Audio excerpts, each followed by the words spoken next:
প্রিয় ভাই বোনেরা, আসসালামু আলাইকুম। শুভ সকাল। সবাইকে জানাই ঈদ মুবারক, ঈদ মুবারক, ঈদ মুবারক। বকবকের চোটে আর কথা বলা যায় না।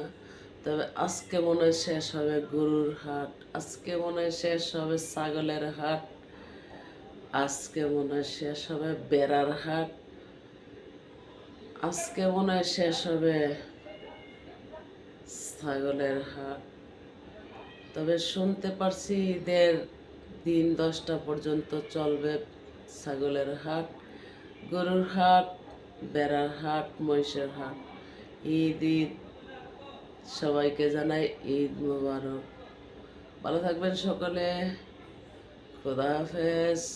সকলের জন্য রইল দোয়া ও ভালোবাসা। আমার জন্য দোয়া করবেন। নাকটি বন্ধ হয়ে রয়েছে জ্বরে ঠান্ডায়। মায়ের সুখে ভালো লাগে না।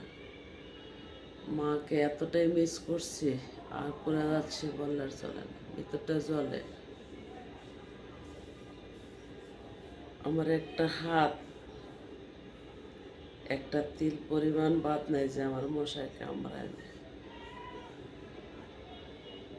ভাবলাম কতক্ষণ, কোনদিন জানি টাইফয়েডে আর ম্যালেরিয়া ফাইলেরিয়া ধরে, ডেঙ্গুও ধরে আমারে। এতটা আমি আতঙ্কিত আছি। তো যাই হোক, সব কিছু আল্লাহর হুকুম। অবশ্যই আল্লাহ আমাকে উদ্ধার করবেন ইনশাল্লাহ। নিজের ক্ষমতা তৈরি করাটা জরুরি।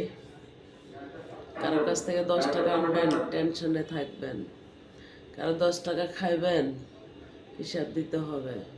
নিজের ক্ষমতায় খাবার খান, নিজে পরিশ্রম করে পথ চলুন। কোন নারীরে হোক পুরুষ, সৎ থেকে কাজ করলে কোনো লজ্জা শরম নাই, যদিও করতে জানেন। তো ভালো থাকবেন সকলে। খোদা হাফেজ।